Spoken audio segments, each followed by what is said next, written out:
sibuk dengan tawaf dan sebagainya. Nah, salat sunat tawaf singkat, ringkas dan sebagainya. Nah, setelah itu apa yang kita lakukan lagi? Berusaha tak capek kalau nah, sunnahnya apa? Nah, minum air zam-zam sampai full kita. Iya, tidak bercanda saya. Sampai Nabi minum dia sampai full. Ya, subhanallah, jangan semakin banyak yang minum dan semakin banyak yang buang kecil ya. Ini sehat. Rumah zam-zam juga syirik berlaku. Nah, ini di air zam-zam sekalian minum dia dan bacakanlah doa. Kenapa kita minum dia? Karena jam-jam itu obat tergantung dari niat dengan para ulama seperti Syafi'i, ya Allah, ketika dia juga jadikan seorang mufaqih sehingga dia menjadi orang yang terkenal dalam fikih. Sufyan Ats-Tsauri ketika banyak menjam-jam berdoa menjadi hadis menjadi hadis dan segala macamnya. Mintalah mau sembuhkan dari penyakit dan apa saja niatkan dia Allah sekalian. Sebab ini janji Nabi Sallallahu Alaihi Wasallam berada di Quran. Setelah itu baru sebahagian ulama sunnah kerjanya disilakan kepala kita. Tapi ini diperdebatkan ulama. Ada yang mengatakan karena saat itu Nabi kepanasan, cuaca yang sangat panas, jadi mau tidak mau Nabi istirahat kepalanya ada.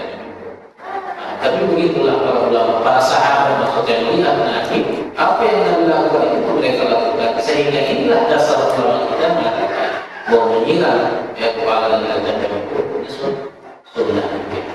Nah, setelah itu baru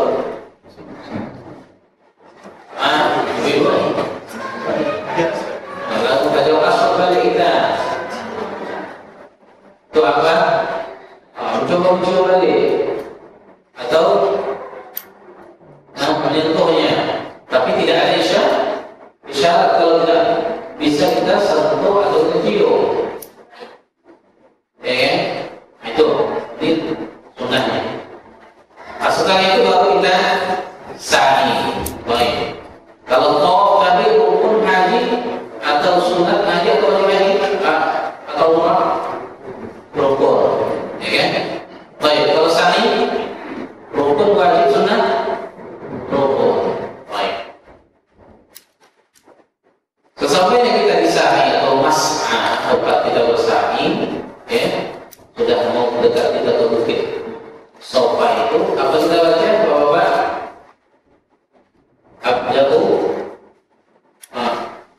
atau sebelum kita baca Abjadu Allah, apa yang kita baca?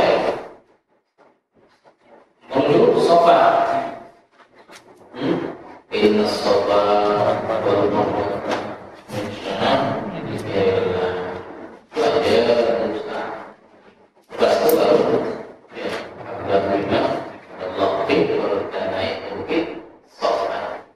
di bukit Sofa. Setelah kita sampai sana, tidak mesti ke atasnya, bawah aja. Kita menghadap ke Ka'bah, menghadap ke Ka'bah. Apa yang kita baca? La ilaha illallah wahdahu la syarika lah, lahul mulku wa lahul hamdu wa huwa ala kulli syai'in qadir. La ilaha illallah wahdahu ya sallallahu dan sebagainya sampai selanjutnya. Setelah kita ucapkan itu, baru kita berdoa, dan berdoa yang panjang sambil berdiri menghadap ke Ka'bah berdoa. Dan habis doa kita ulang balik doa yang kita baca la ilaha illallah. Begitu 3 kali. 3 kali bacaan la ilaha illallah wahdahu itu diselingi dengan doa. Setelah itu baru kita turun dari Sofa menuju Marwah, ya kan?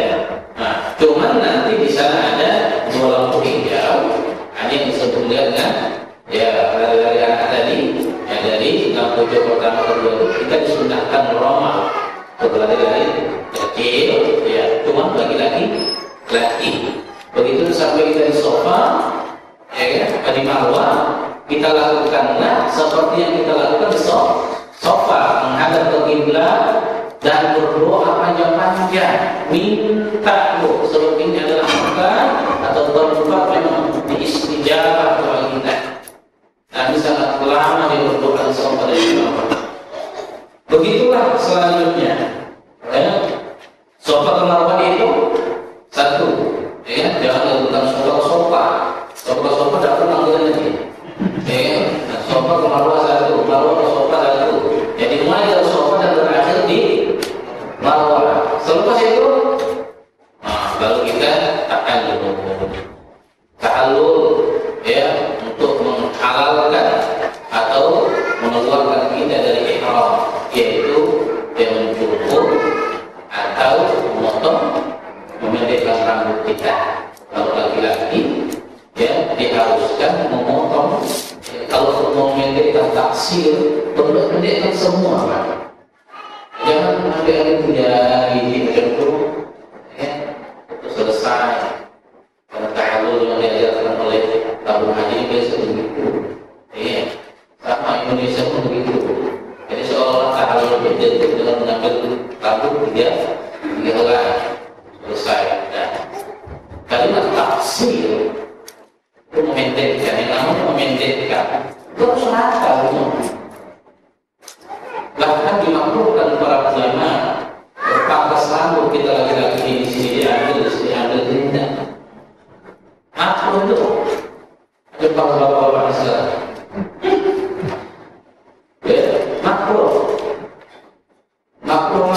makruh jadi apa? Jadi merata dia. Bagi ibu tahallul apa? Apa yang potong? Rambut juga kan? Iya, tapi seukuran anmula, seukuran luas jari ujungnya itu. Nah, ini bertahallul perempuan. Kalau kita laki-laki taksir atau kalau langsung cukur habis, ya. Nah, cuman kata para ulama, karena kita tamattu, apalagi kalau sudah dekat waktu haji, maka lebih afdal bagi laki-laki untuk taksir, memendekkan saja. Kenapa? Karena ini kan akan dipotong pulang balik nanti untuk tahallul di hajinya, kan. Nah, itu dia. Selesai umrah, selesai kita bertahallul, selesai ihram. Apa yang tidak dibolehkan bagi kita tadi, bolehlah kita melakukannya. Ya, bolehlah kita melakukannya. Insyaallah nanti kita jelaskan larang-larang ihram. Baik. Jadi Bapak sekalian, dari jarak umrah kita ke haji ini kan banyak, misalnya seminggu, 4 hari atau 5 hari kan banyak. Kita banyakkanlah ibadah mengisi amalan-amalan kita, ya, di Mekah ini. Apalagi sholat jamaah di Baitul Haram, ya, di Masjidil Haram ini. Tawaf sekalian perlu kita berbanyak. Sebab kita hanya di tempat yang tawaf, tempat lain tidak tawaf kita. Jadi berbanyak, ya, dengan tawaf sunnah, dengan pakaian bebas, nah, ya kan? Jangan banyak shopping, cari rumah makan di mana, rumah makan lain dulu. Nah, makan dulu, ya, tidak perlu ini. Jadi habiskan waktu beribadah, apalagi kita di bulan haji, di mana kata Nabi sallallahu alaihi wasallam bahwa amalan di bulan haji itu tidak ada yang mengimbanginya kecuali jihad fisabilillah. Orang berangkat jihad kemudian tidak kembali lagi wafat di dalam Nabi syahid. Nah, jadi pergunakan. Ya, kalau memang kita juga mau mengadakan, mau melakukan umrah berulang-ulang, itu silakan. Sebagian ulama memfatwakannya boleh. Ya, ada masalah di sana. Ya, memang kita halulnya bahwa perempuannya saja. Bisa ada soalan. Ya. Masa tahallul ataupun masa penting rambut, kita bila tahu kita masih ada di dalam ihram, boleh ke kita dia yang potong kita potong di dalam keadaan ihram? Boleh, tidak ada masalah di situ. Ya, tidak ada masalah. Penting-penting. Mungkin kalau entah halul istri itu enggak apa, bawa di hotel, potong. Kalian tahalul saja.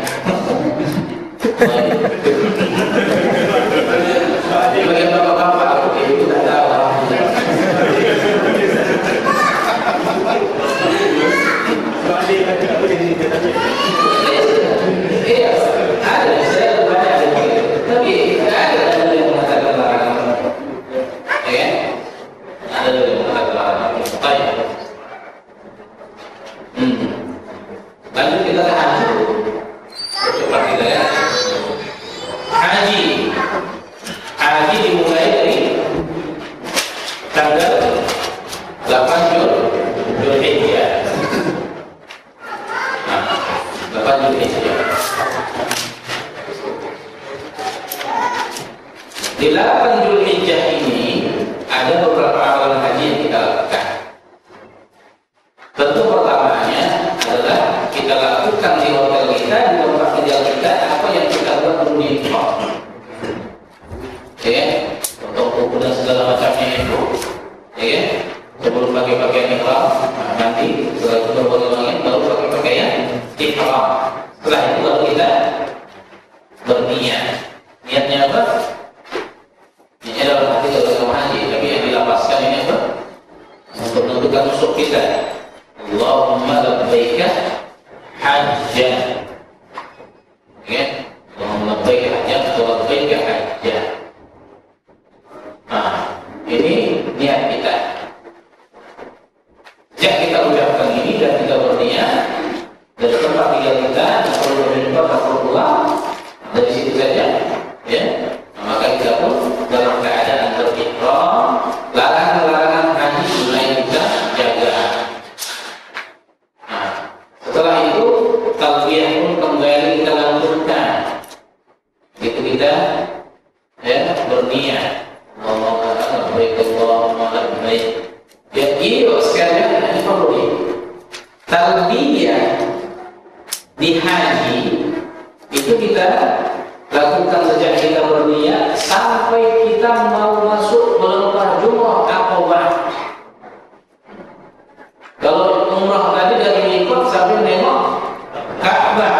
Nah, tapi kalau talbiyah di haji dari niat kita sampai mau masuk melempar jumrah Aqabah. Ini harus kita berbanyak talbiyah karena ini syiar haji wal umrah. Baik. Disunnahkan bagi kita berangkat ke Mina itu di waktu duha. Sambil bertalbiyah ya menuju penginapan kita di Mina. Ini pada tanggal 8 Zulhijjah. Ya. Sampai di Mina apa yang kita lakukan? Bapak Ibu, di Mina apa yang kita buat? Tidur kan? Maka bagi kan?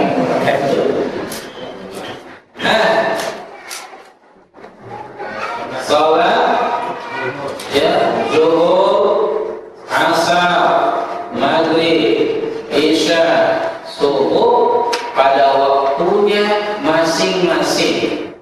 Cuman dengan asar. Zuhur 2 rakaat, asar 2 rakaat, maghrib 2, isya 2 rakaat, subuh 2 rakaat. Jadi jangan dikosong semua Pak, ya. Dikosong yang empat aja. Di waktunya masing-masing. Ya, di waktunya masing-masing. Di sela-sela itu, di antara sholat-sholat ini, perbanyaklah ibadah intiradiyah. Banyak berzikir, banyak baca Quran, banyak bicara agama. Ya, jangan habiskan waktu untuk hal yang sia-sia. Ya, begitulah yang kita lakukan di Mina. Baik, al-mabidu fi Mina pada tanggal 8 Zulhijjah. Ini rukun wajib atau sunnah? Ibu, mabit di Mina pada tanggal 8 Zulhijjah. Ini rukun wajib atau sunnah? Sunnah. Menurut jumhur ulama, ya, dan rukun menurut sebahagian mazhab